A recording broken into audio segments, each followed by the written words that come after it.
would continue to join to us in our daily devotional reading in the book of Matthew chapter 22. And Jesus answered and spoke to them again by parables and said, The kingdom of heaven is like a certain king who arranged a marriage for his son, and sent out his servants to call those who were invited to the wedding, and they were not willing to come. Again, he sent out other servants, saying, Tell those who are invited, See, I have prepared my dinner, my oxen and fatted cattle are killed, and all things are ready. Come to the wedding. But they made light of it and went on their ways, one to his own farm, another to his business. And the rest seized his servants, treated them spitefully, and killed them. But when the king heard about it, he was furious, and sent out his armies, destroyed those murderers, and burned up their cities. Then he said to his servants, The wedding is ready, but those who were invited were not worthy. Therefore go into the highways, and as many as you find, invite to the wedding. So those servants went out into the highways, and gathered together all whom they found, both bad and good. And the wedding hall was filled with guests. But when the king came in to see the guests, he saw a man there who did not have on a wedding garment. So he said to him, Friend, how did you come in here without a wedding garment? And he was speechless. Then the king said to the servants, Bind him hand and foot, take him away and cast him into outer darkness. There will be weeping and gnashing of teeth. For many are called, but few are chosen. Then the Pharisees went and plotted how they might entangle him in his talk.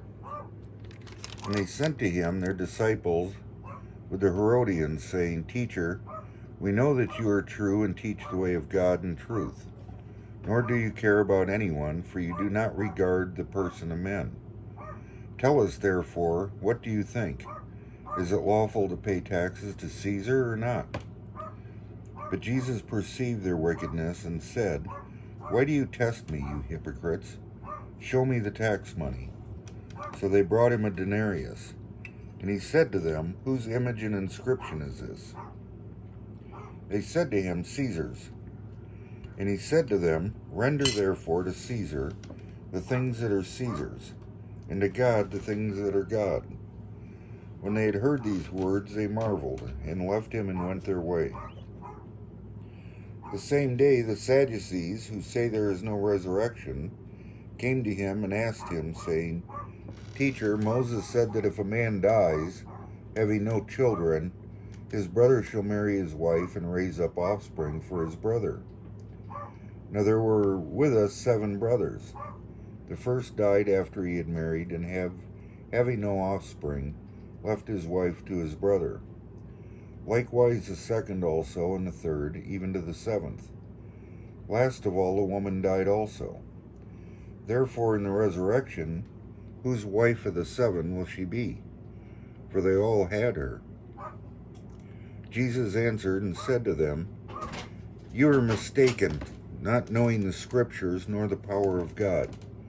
For in the resurrection they neither marry nor are given in marriage, but are like angels of God in heaven.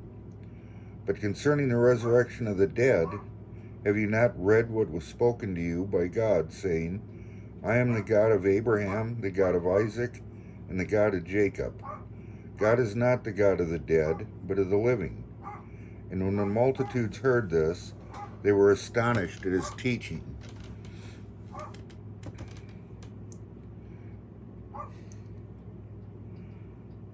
(34)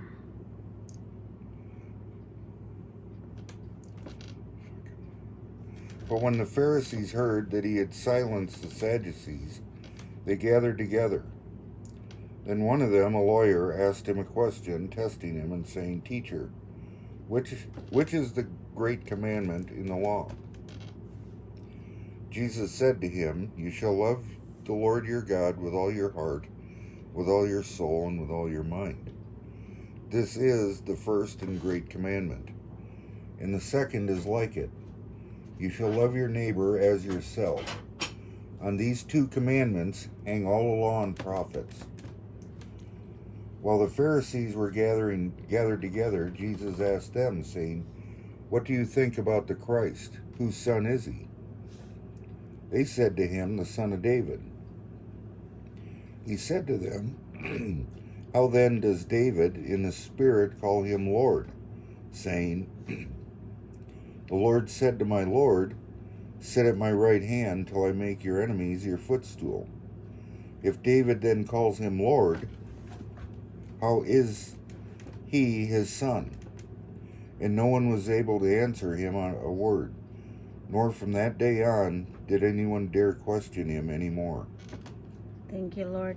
And sorry, people of the world, for our boy, Gizmo, keep on barking.